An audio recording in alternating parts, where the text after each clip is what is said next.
Alright, well hopefully you guys can see this. I'm going to show you how to change the lever in a Volt clipper. This is the one that's attached to my clipper vac, obviously.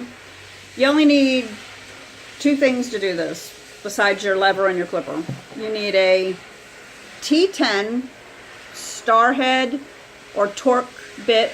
It's a T10 that fits every screw on the clipper.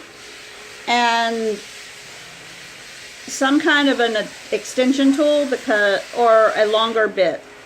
I was going to use my electric screwdriver to do this, but I couldn't find the extension tool to fit my electric screwdriver, so we let it go. And you're going to need some kind of grease, and I'm using Vaseline because it's what I have. I've already taken out most of my screws. I've got one more to take out. I always find a little cup, or this is the top to a Benadryl container to put my screws in so you don't lose them. Every one of the screws, with the exception of one, is the same, so it won't matter where they go back. All of them are long except for one. Now when you're taking off your hinge attachment, try not to tear it apart, which I think I just did, because it can be hard to put back together. If that spring comes apart, you'll have to reassemble the spring, and I think mine just did, but that's no big deal. I can still show you how to do this. You just pull your, yep, I did. You have to pull your, you pull your hinge assembly off. I always clean the hair out of it when I do that. If it does come apart, you just have to make sure that your springs are back in the little holes there, and you're good to go. Sit it off to the side. There are the two clippers on your hinge, or two screws on your hinge, and then 1, 2, 3, 6 here, and then one in here that has to be taken out. Once you do that, you quite literally pull it apart. That's how easy that is.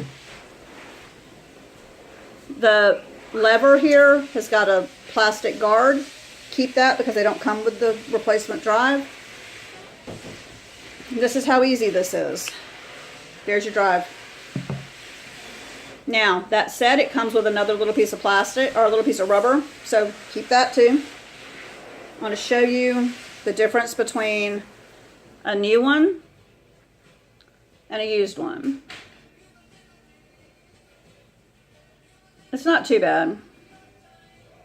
But once they get a little dirty like that, or a little worn, it's time to replace. That was actually fairly worn, so it's time to replace them.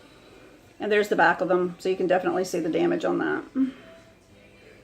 Unlike regular Andis clippers, these last 6 months to a year, usually, with normal use. Toss the old one.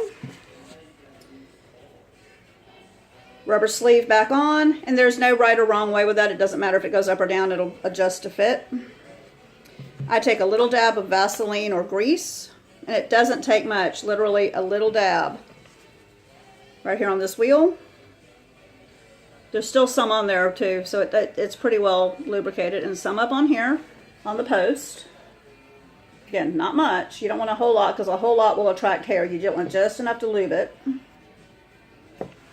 They do make clipper grease. I don't happen to have any, so anyway.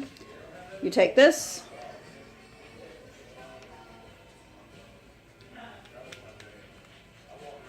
Pop it back on. That's how easy that is. Line up your rubber piece down into the little slot there, and it'll line up on its own pretty much, but if it's not lined up, push it in. Rubber guard. There's two little pieces of plastic that it slides right on top of. It's very easy to figure out. Put your clipper body back on.